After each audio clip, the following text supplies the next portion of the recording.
நிறைய இந்த வார்த்தையை கேட்டிருப்பீங்க. டாக்ஸிக்னா என்ன அப்படின்னு தான் பார்க்க போகிறோம். ஆரம்பிக்கலாங்களா?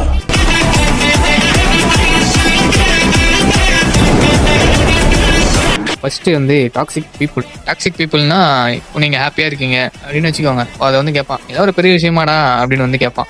இதை மட்டும் நீங்கள் திடீர்னு இப்போ உங்கள் லைஃப்பில் சக்ஸஸ் ஆகிட்டீங்க அப்படின்னு வச்சுக்கோங்க. ஒருத்தன் வந்து சொல்லுவான், எல்லாருக்குள்ள சக்ஸஸ் ஆகிட்டான் அப்படின்வான்.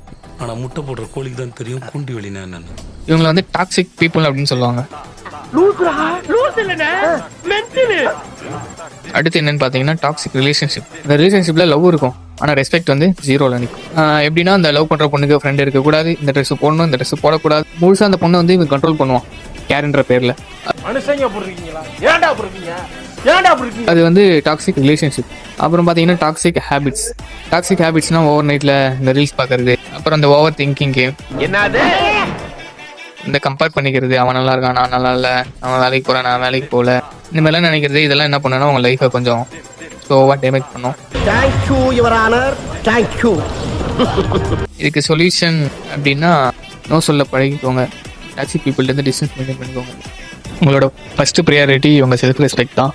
அது யாருக்காகவும் இருக்காதீங்க. இந்த மாதிரி நெக்ஸ்ட் என்ன டாபிக் பேசலாம்னு கீழே கமெண்ட் பண்ணுங்கள். அடுத்த வீடியோவில் பார்க்குறதுக்கு டாடா, பை பாய். நன்றி.